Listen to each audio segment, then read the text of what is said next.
I contacted Munson Medical Center's microbiology lab in Traverse City, and they gave me 10 culture plates. So I swabbed 5 areas in a kitchen and 5 areas at the 7 and 4 news station. What I found out might surprise you, and it might make you want to wash your hands more often.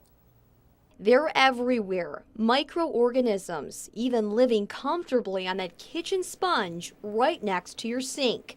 What about the other places in your home and even your workplace? So I contacted the microbiology lab at Munson Medical Center in Traverse City. They gave me these culture plates, and I went to work. So I'm going to take these 5 test plates from Munson. I'm going to try 5 different areas in this house, primarily the kitchen area, to see if there's any bacteria in the spots that I'm testing. Then I'll take the plates back to Munson's lab to see what they find out. I swabbed the handle on the coffee pot, the refrigerator door handle, the handle on the cupboard, car keys, and last but not least, the dish sponge.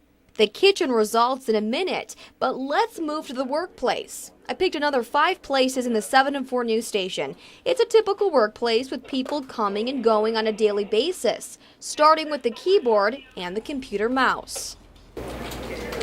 Countless people use these during the day, plus the office phones and the handle on the water cooler. That's a pretty popular hotspot. And you can't forget the door handle on the restroom. Once I had my culture plates complete, I took them to the Munson Microbiology Lab.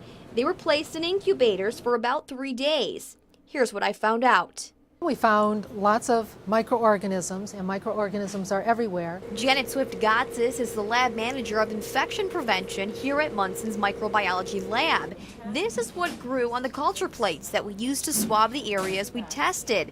All of these microorganisms are very typical for skin flora that you find. They are colonizers. They are not disease producing. You can see here that the little yellow dots, those are micrococcus. And they like to live in soil, they like to live on dead and decaying material, but they're all over the environment. The only time that you would get sick is if you picked up one that is pathogenic. Microorganisms are all over. With that said, one culture plate did stand out above the rest. The plate I used to swab the dish sponge turned dark green and had a foul odor. This is a Proteus, and this bacteria, this is just one colony, and it takes over. It multiplies very quickly. It's this dark greenish brown color, and loves to live in water, be around that area.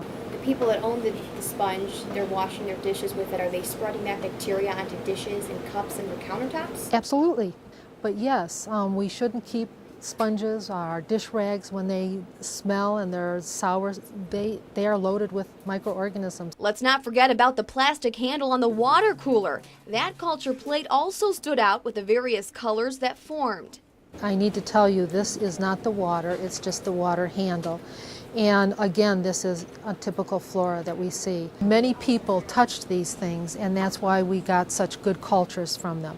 But you don't know in the environment and as you go through your day, the hygiene of other individuals. So the best way to prevent disease? Always to wash your hands. Before you eat, when you use the restroom, a sneeze or a cough, our home will never be free of all microorganisms.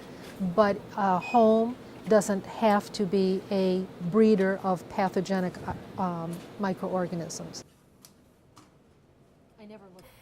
Now again, the take-home message is microorganisms are everywhere, but what we need to be concerned about is the spread of germs that are associated with cold or flu. If someone infected touches one of the common areas that we tested, the disease will spread to everyone else. Mark and Diana.